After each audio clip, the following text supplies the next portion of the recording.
RCB அணிக்கு எதிரான வரலாற்று தோல்வி. சிஎஸ்கே அணிக்குள் வெடித்த மிகப்பெரிய பிரளயம். அடுத்தடுத்து அணியிலிருந்து வெளியேறும் முக்கிய வீரர்கள். பொறுத்து பொறுத்து பார்த்த தோனி திடீரென வெடித்ததால் அதிர்ச்சி. சிஎஸ்கே வீரர்களை வாங்குன்னு வாங்கிய தல தோனி. என்ன பேசினார் தோனி? மிகப்பெரிய சர்ச்சையில் வெடித்த சிஎஸ்கே அணி. அதாவது நடந்து வரும் இந்த வருட ஐபிஎல் சீசன் என்பது கடந்த வருடம் போலவே சிஎஸ்கே ரசிகர்களுக்கு மிகப்பெரிய ஏமாற்றமாக மாறியிருக்கிறது. கடந்த சீசனை பொறுத்தவரையிலும் கூட சிஎஸ்கே அணி மிகவும் மோசமாக விளையாடியது. அதற்கு பிறகு இந்த சீசனிலாவது சிஎஸ்கே அணி மீண்டு வர வேண்டும் என்றுதான் சிஎஸ்கே அணியில் முக்கிய மாற்றங்கள் நிகழ்ந்தது. அப்படியாக நடந்த மாற்றங்களில் ஒன்றுதான் சஞ்சு சாம்சன் சிஎஸ்கே அணிக்கு வந்தது. அதேபோல ரவீந்திர ஜடேஜா சிஎஸ்கே அணியிலிருந்து வெளியேற்றப்பட்டது. இப்படியாக சில மாற்றங்களை சிஎஸ்கே அணி இந்த சீசனில் செய்து பார்த்தது. அப்படி இருந்தும் கூட இந்த சீசனில் இதுவரை 3 போட்டிகள் முடிவடைந்த நிலையில், அதாவது சிஎஸ்கே அணிக்கு 3 போட்டிகள் முடிவடைந்த நிலையில் சிஎஸ்கே அணி கடந்த சீசன் போலவே தான் இந்த சீசனிலும் விளையாடி வருகிறது. எந்த ஒரு மாற்றம் என்பது சிஎஸ்கே அணிக்கு ஏற்படவில்லை. அதிலும் இந்த சீசனை பொறுத்தவரையில் இதுவரை சிஎஸ்கே அணி 3 போட்டிகளில் விளையாடி இருக்கிறது. இதில் கடந்த 2 போட்டிகளில் சிஎஸ்கே அணி தோல்வியடைந்ததை கூட சரி என்று ஏற்றுக்கொள்ளலாம். ஆனால் கடைசியாக நடைபெற்ற இந்த ஆர்சிபி அணிக்கு எதிரான இந்த போட்டியில் சிஎஸ்கே அணி தோல்வியடைந்த விதம்தான் சிஎஸ்கே அணியில் மிகப்பெரிய பிரளயத்தை உருவாக்கியிருக்கிறது. இப்படியாக பிரளயம் உருவாகவில்லை என்றால்தான் ஆச்சரியம். ஏனென்றால் சிஎஸ்கே அணி வரலாற்றில் இப்படி ஒரு தோல்வியை இதுவரை அடைந்ததே கிடையாது என்பதும் குறிப்பிடத்தக்கது. இந்த சிஎஸ்கே ஆர்சிபி அணிகளுக்கு எதிரான போட்டி தொடங்கி டாஸை வென்ற சிஎஸ்கே அணி, இதுவே சிஎஸ்கே அணிக்கு மிகப்பெரிய பாசிட்டிவாக பார்க்கப்பட்டது.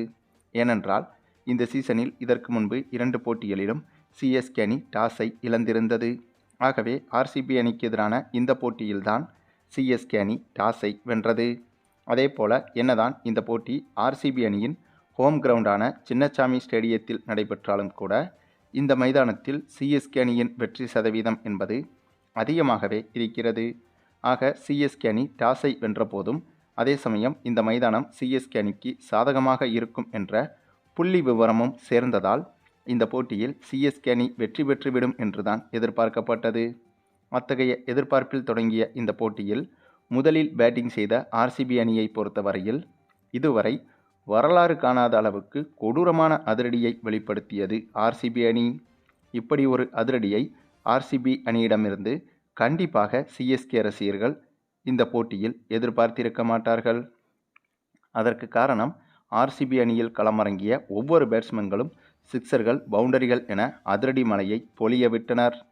ஆர்சிபி அணியில் ஓப்பனிங் இறங்கிய பிலிப் சால்ட், விராட் கோலியில் தொடங்கி அடுத்தடுத்து களமிறங்கிய தேவ்தத் படிக்கல், ரஜத் பட்டிதார், டிம் டேவிட் உள்ளிட்ட அனைவருமே சொற்ப ரன்களில் அவுட் ஆகாமல் 46, 50, 48, 70 என தாறுமாறான ரன்களை குவிக்க, இதனால் 20 ஓவர்கள் முடிவில் வெறும் 3 விக்கெட் இழப்பிற்கு 250 ரன்கள் வரை எடுத்துவிட்டது ஆர்சிபி அணி. எப்படி 250 ரன்கள்?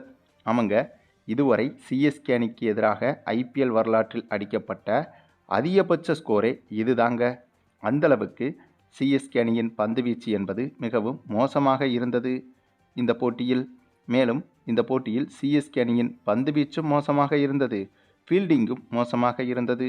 அதன் காரணமாகத்தான் ஆர்சிபி அணியால் இந்தளவுக்கு ரன்கள் மலையை குவிக்க முடிந்தது. ஏனென்றால் இந்த போட்டியில் ஆரம்பத்திலேயே விராட் கோலியின் எளிதான கேட்சை சிவம் தூபே தவறவிட்டிருந்தார். அதுதான் சிஎஸ்கே அணிக்கு மிகப்பெரிய பின்னடைவாக முதல் அடியாக மாறியது. அதன் பிறகு சிஎஸ்கே அணியின் ஃபீல்டிங்கில் சொதப்பல் ஏற்பட்டு அவ்வப்போது பவுண்டரிகளும் விடப்பட்டது. அதே சமயம் முக்கியமான ஆர்சிபி அணியின் விக்கெட்டின் போது சிஎஸ்கே பவுலர்கள் அதை நோபாலாகவும் வீசிவிட்டனர். இதனாலும் ஆர்சிபி அணியின் ரன் மலையை சிஎஸ்கே அணியால் கட்டுப்படுத்த முடியவில்லை. அது மட்டுமில்லாமல் கடைசி சமயத்தில் தடுக்க வேண்டிய பந்துகளையும் கைக்கு வந்த கேட்சுகளையும் சிஎஸ்கே வீரர்கள் அடுத்தடுத்து தவறவிட்டனர். இது அனைத்தும் சேர்ந்து சிஎஸ்கே அணிக்கு எதிராக ஒரு வரலாற்று சாதனையை ஆர்சிபி அணி உருவாக்க காரணமாக மாறியது. அதுவும் ஆர்சிபி அணியின் சொந்த மைதானம் இது என்பதால் இவ்வளவு பெரிய இலக்கை சிஎஸ்கே அணியால் சேசிங் செய்ய முடியுமா என்ற மிகப்பெரிய கேள்வியும் எழுந்தது. அதன் பிறகு இதனை சேசிங் செய்ய களமிறங்கிய சிஎஸ்கே அணியை பொறுத்தவரையில் பலரும் எதிர்பார்த்தது போலவே இவ்வளவு பெரிய இலக்கை சிஎஸ்கே அணியால் எட்டி பிடிக்க முடியவில்லை. அதுவும் இந்த சீசனில் ஏற்கனவே சிஎஸ்கே அணி மீதான குற்றச்சாட்டு என்னவென்றால், வெற்றியோ தோல்வியோ ஆனால் எந்த ஒரு இன்டென்ட்டும் இல்லாமல் சிஎஸ்கே வீரர்கள் விளையாடுகின்றனர் என்பதுதான் சிஎஸ்கே ரசிகர்களுக்கு மிகப்பெரிய எரிச்சலாக இருந்து வந்தது. வெற்றி பெறுவதோ தோல்வியடைவதோ விளையாட்டில் பெரிய விஷயம் கிடையாது. ஆனால் வெற்றி பெற வேண்டும் என்ற அந்த ஒரு முனைப்பில் ஒவ்வொரு வீரர்களும் விளையாட வேண்டும். அந்த ஒரு விஷயம் என்பது இந்த சீசனில் சிஎஸ்கே வீரர்களுக்கு இல்லை என்பது அப்பட்டமாகவே தெரிகிறது. அதுவும் இந்த போட்டியில் சிஎஸ்கே அணி எப்போதும் போல சிறப்பாக விளையாடி இவ்வளவு பெரிய இலக்கை ஆர்சிபி அணி எடுத்து சிஎஸ்கே அணி தோற்று போயிருந்தால் கூட அது பெரிதாக இருந்திருக்காது. ஆனால் சிஎஸ்கே அணி வீரர்கள் ஃபீல்டிங்கில் சொதப்பியது, பந்து வீச்சில் சொதப்பியது என, அதனைத் தொடர்ந்து பேட்டிங்கில் சொதப்பியது என இப்படியாக விளையாடி இந்த போட்டியில் தோல்வியடைந்ததுதான் மிகப்பெரிய சிக்கலாக மாறியது. ஏனென்றால் இப்படி ஒரு தோல்விக்கு பிறகும் சிஎஸ்கே அணியை களையெடுக்கவில்லை என்றால் கண்டிப்பாக இந்த சீசனில் சிஎஸ்கே அணியால் ஒரு வெற்றியை கூட பெற முடியுமா என்பதே கேள்விக்குறியாக மாறிவிடும். அந்தளவுக்கு சிஎஸ்கே அணியின் செயல்பாடுகள் என்பது மிக மிக மோசமாக இருக்கிறது. இதை புரிந்து கொண்டுதான் நம்ம தல தோனி இப்போது கடுமையான முடிவுகளை சிஎஸ்கே அணியில் எடுத்துள்ளார் என்றும் சொல்லப்படுகிறது. அதுவும் இந்த சீசனில் தோனி முதல் 2 வாரங்களுக்கு விளையாட மாட்டார் என்று ஏற்கனவே சொல்லப்பட்டது. காயம் காரணமாக முதல் 2 வாரங்களுக்கு சிஎஸ்கே அணியில் தோனி இடம்பெற மாட்டார். இந்த ஒரு விஷயமும் கூட சிஎஸ்கே அணிக்கு மனதளவில் மிகப்பெரிய பின்னடைவாக மாறியது. ஆனாலும் கூட தோனி இல்லை என்றாலும் சிஎஸ்கே வீரர்களை பொறுத்தவரையில் சிறந்த வீரர்களாகத்தான் இந்த சீசனில் இருக்கின்றனர். ஆகவே அவர்கள் நினைத்தால் ஓரளவுக்கு சமாளித்து விடலாம். ஆனால் எந்த ஒரு வெற்றிக்கான முனைப்பும் இல்லாமல் விளையாடி தொடர்ச்சியாக தோற்று வருவதுதான் இப்போது சிஎஸ்கே அணிக்கு சிக்கலாக மாறியிருக்கிறது. ஆகவேதான் இந்த போட்டியின் போது இறுதி கட்டத்திலேயே தல தோனி அவசரமாக சில முடிவுகளை எடுத்துள்ளதாக சொல்லப்படுகிறது.